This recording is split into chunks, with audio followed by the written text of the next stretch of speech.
I'm Tony Hawk, pro skater, and I have been challenged to go through levels of complexity in skateboard tricks.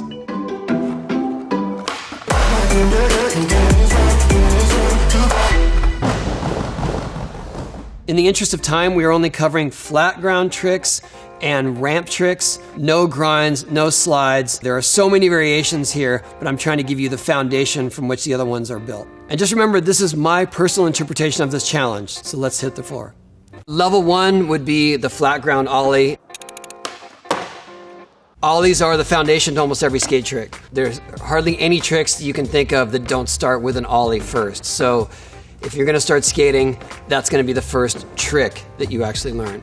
The motion of an ollie is using one foot to snap the tail of the board downward, and then you have the board sort of aiming up and then sliding your front foot at the right time in order to bring that board up and level it out in the air. It's a simple technique, but it's all about timing. There are a lot of subtleties to it. There are all kinds of different ways to ollie, but the bottom line is you're trying to get the board up in the air only using your feet.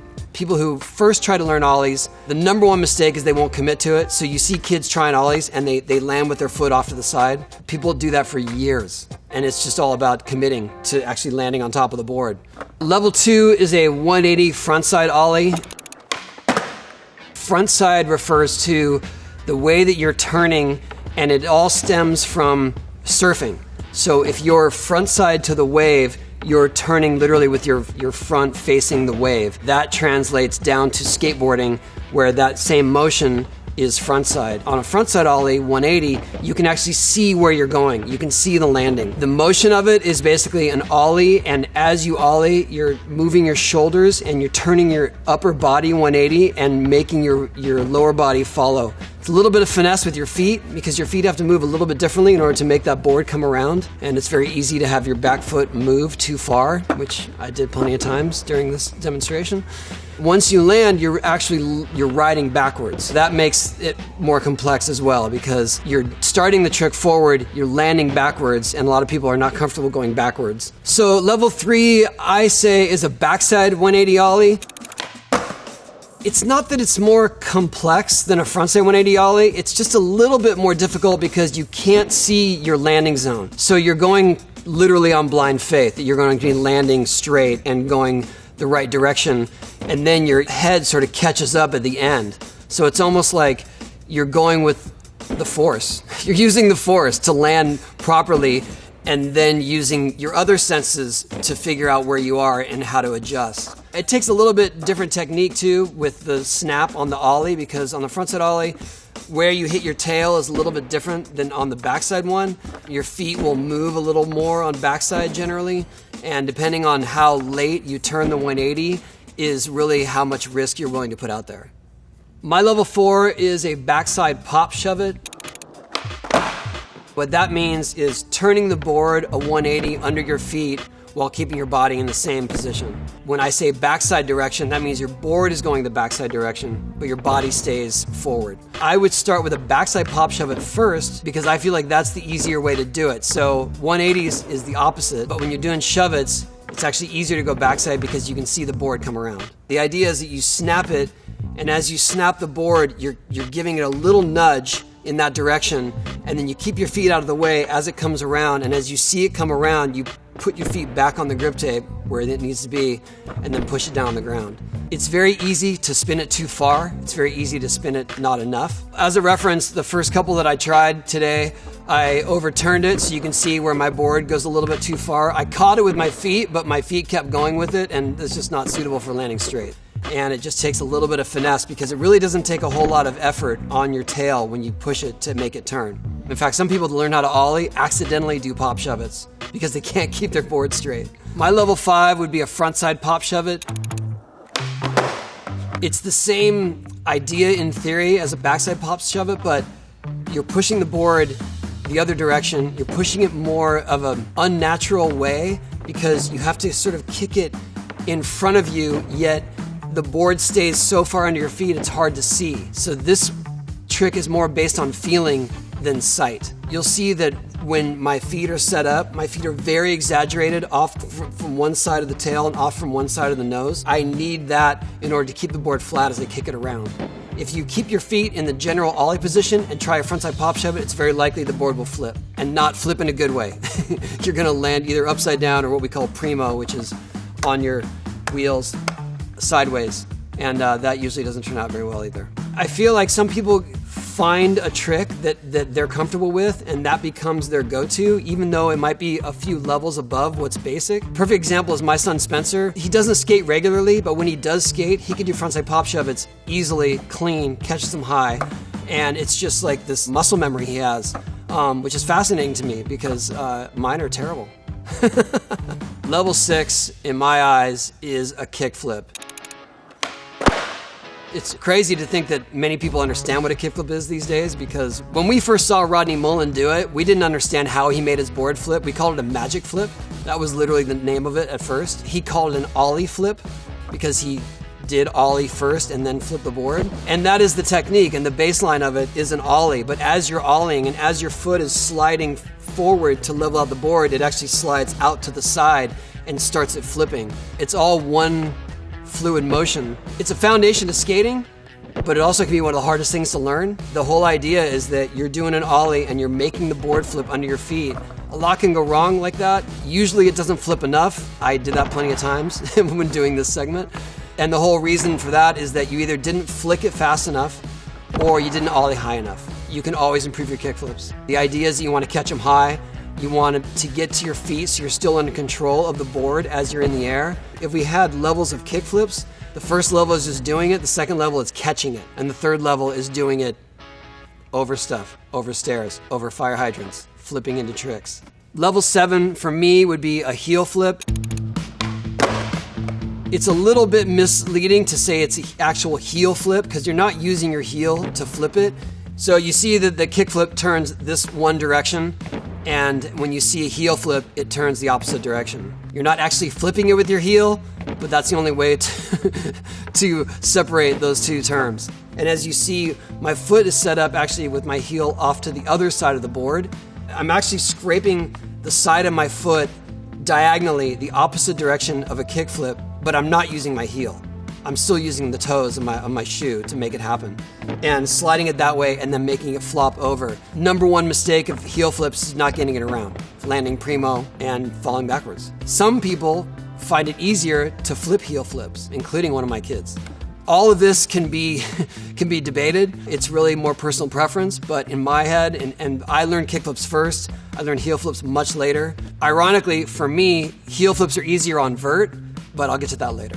Level 8 is what is commonly known as a varial flip, which is actually a misnomer because to do a varial, you have to grab your board and turn it with your hand. So it's actually a Shuvit kickflip. That is what it should be called, but I'm gonna go with the general population and say, okay, it's a varial flip.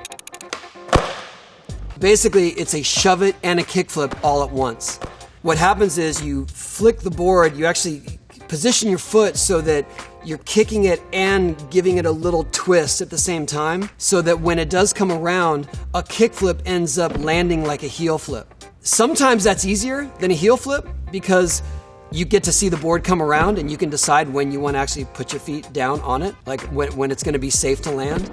It's a building block to other tricks. So this level with the varial flip or the Shuvit kickflip is a little bit more complicated because any Shuvit kickflip could be considered on the same level, which is a varial heel flip, an inward heel flip, or a hard flip. And all of those are the board spinning different directions and doing different types of flips. And then you get into spinning the body more. You can do big flips, you can do 360 flips, laser flips. There's all kinds of other ways to do this, so I'm just going to leave that all on the same level and for other people to decide which ones are more difficult. In the interest of time and being concise, I'm excluding a lot of other ways to do these tricks, including going backwards, going fakie, doing them switch, doing them your unnatural stance. There is a whole sea of different ways to do this, and I'm not ignoring them. I'm just trying to focus on the basis and the foundation of what these tricks are. So in order to go to the next level of complexity, I need to get more airtime, and I do that by using my vertical half pipe because it actually propels me into the air 6 to 10 feet, and that way I can show you what it's like to ollie and start spinning and doing more complex maneuvers. So let's go hit the vert. Here we are on the ramp. This is where I'm going to be able to show you more aerial type maneuvers, spinning maneuvers, 180, 360, 540. This level of complexity is a little more dangerous. There's more airtime. You're going a lot faster. There is very little room for error. You can come crashing down from 20 feet very easily. But this is what I grew up skating, and this is where I feel most comfortable, so here we go. Level 9 would be a 180 aerial. And what that means is going up the ramp, going to the top, getting in the air, turning 180 degrees, and coming back down the same side of the ramp. So I am always going forward. And I'm gonna show it to you backside because I think that's one of the easiest ones to learn. And when you do a backside aerial, that's usually a way to gain speed for a harder trick going up the next wall. So level 10 is a 360 aerial. That can be done a number of ways. You can go up backwards and do it. You can go up forwards and land backwards.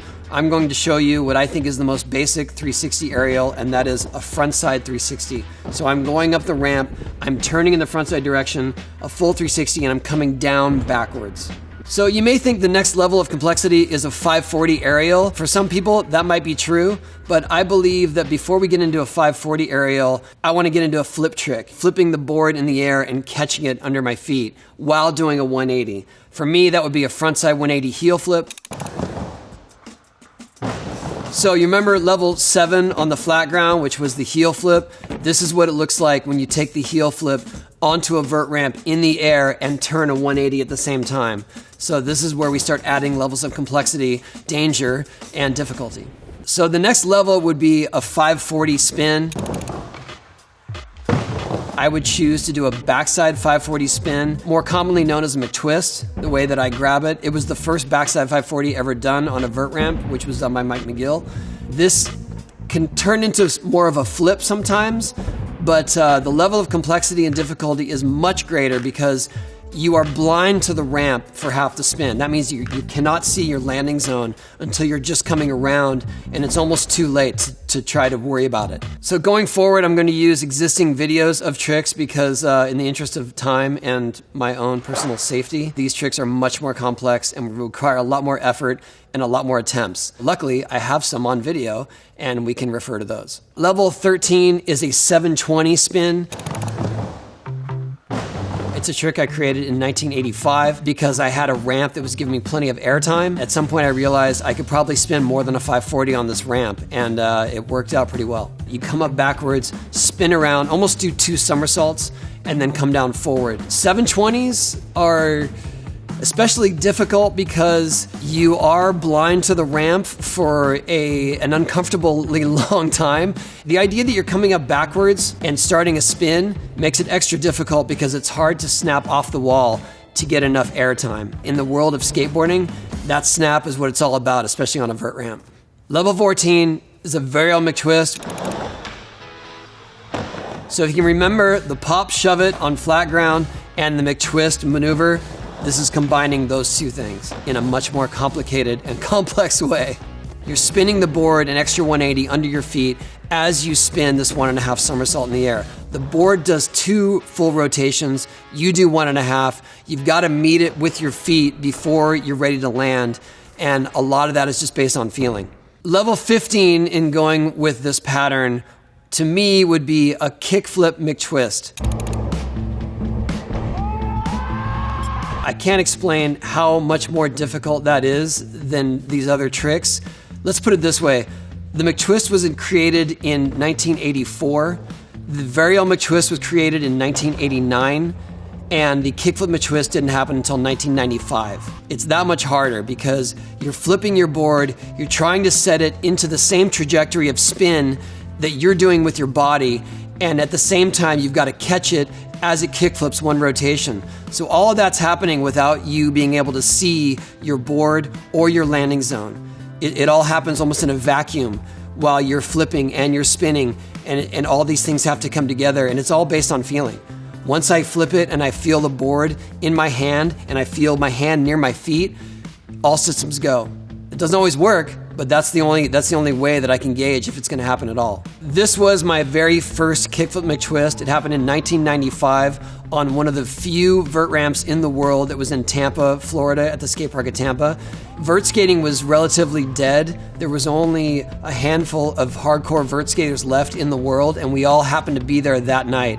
I just made it happen. This trick I've been testing and testing and testing, and I knew that if I was ever going to make it, it was going to be this time with my contemporaries. So if you see where I'm landing on the ramp, that's not the ideal landing zone, but I managed to absorb that impact just based on experience. In hindsight, I needed to land that low because I needed all that time to make all the other things happen. I made it a few times since then, maybe a little bit cleaner, but I'm hugely proud of this one because it was the first one, and you can tell the elation on my face and just how excited everybody else was.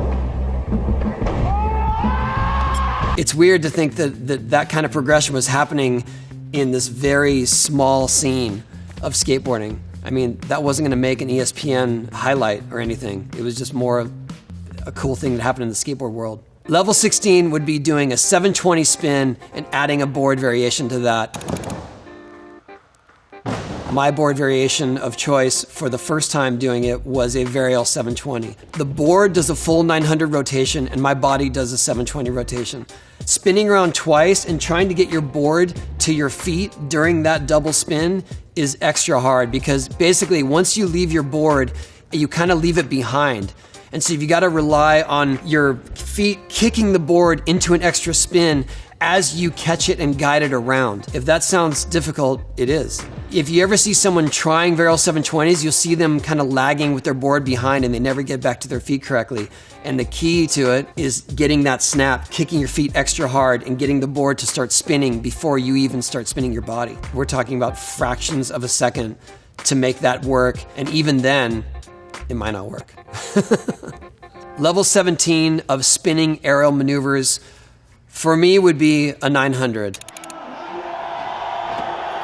To give that some perspective, I learned Varial 720s in 1998 and then learned 900s after that in 1999. Basically, a 900 is extra tricky because twice you're blind to your landing zone. You need plenty of airtime. As you come around, you've got to shift your weight mid-spin in order to not fall too far forward. I'd say that's the first mistake of anyone learning 900s. Once they actually try to land it on the wall, you end up falling forward into the bottom of the ramp. And in McTwist, you don't have to shift your weight like that. But once you're coming around and you're spinning another 360 on the way down, you've got to make sure that you balance your weight evenly. It's a very nuanced shift into your back foot, and it can't be too much. And even then, you don't know if it's gonna work. The complexity of a 900 is not necessarily higher than any of these other tricks.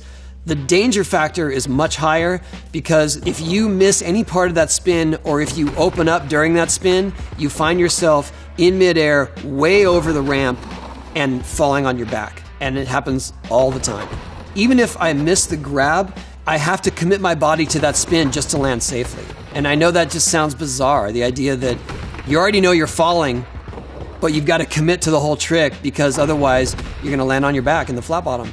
I've broken my rib on it. I've broken my ego many a times trying to make it happen. I had been trying 900s for about 10 years before I actually made one. When I finally made one, it just felt like a huge relief. It was more like, oh, I can just put that one to rest. No more getting hurt on that. So to leave level 17 and go into level 18, when we just add one more 180 spin, we need to leave this realm of size of ramps because it requires much more airtime. Shaun White almost got 1080s on ramps this size, but truly you need something where you're going to get at least 10 to 15 feet of air just to spin that fast. The next level of difficulty would be a 1080 spin. You come up backwards, 3 full somersault rotations, and then come back down forward.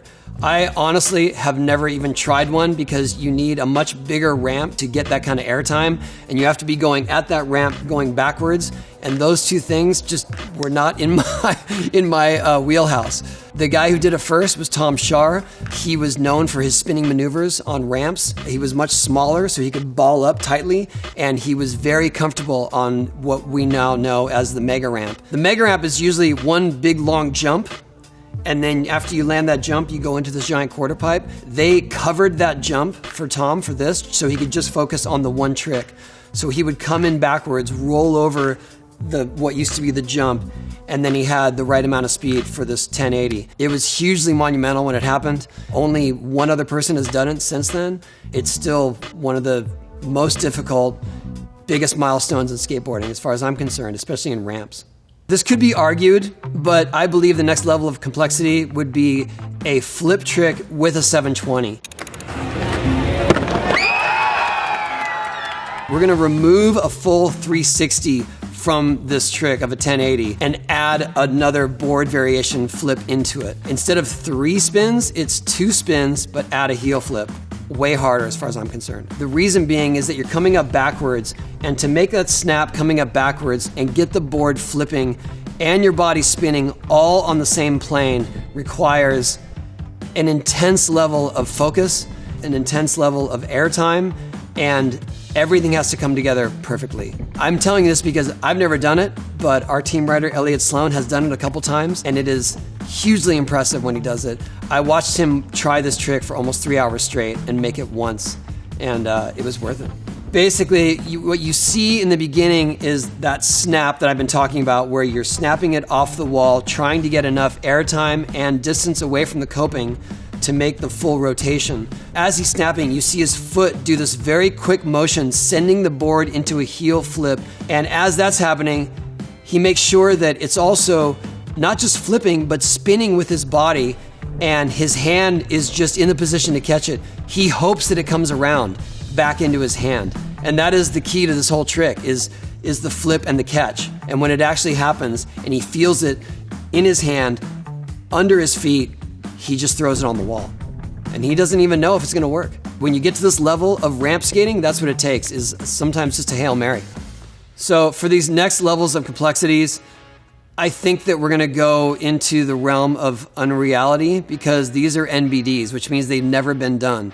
But we know as skaters of this ilk that they are possible. Level 20 would be something that has never been done, an NBD, and it would be an Ollie 720, which means you go up the ramp and do a full double rotation without grabbing the board. NBD. And so the last final level to end this list is something that has not only never been done, but I've never seen it attempted. Although with the size of ramps and with the experience level of some of these skaters that are growing up riding these ramps, doing it at age 10, I feel like is on the horizon, and that would be a 1260 spin, 3.5 rotations. Going up the ramp forward, 900, add a 360 to the 900, come back down forward.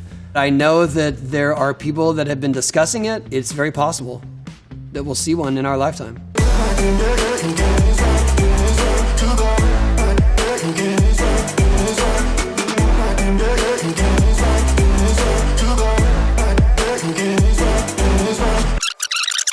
What can I say? It actually got done recently by Mitchie Brusco. He was the only one to even try it. In fact, I don't think he ever practiced it before he made the one he did. That's where it lies. That is the absolute apex of spinning maneuvers on ramps. You're lucky to see it in your lifetime. It's hard to say that even though an Ollie 720 hasn't been done, that's somehow harder than a 1260 that has been done. The 1260 is just the danger factor and the difficulty and the spinning. There's so many things that could go horribly wrong, tragically wrong on that trick, that I still would keep it as the top level of complexity and difficulty, even though Ollie 720 is still an NBD. So I'm choosing to end this list here because I feel like it's a pretty good summary of different aerial type maneuvers or Ollie type maneuvers. There are so many variations of these tricks that you could go to exponential levels of complexity and difficulty. Skateboarding can be as complex as you want it to be. I think skateboarding at its base is a form of expression. And for me, it is my art form. It's also a sport, it's also a lifestyle, but at its very core, it's your voice, and you can do it in any style, in any form you choose. The possibilities are endless, and I hope that this gives you a glimpse into the difficulties and complexities of skateboarding, especially through my eyes. Okay, thanks Wired, hope I helped.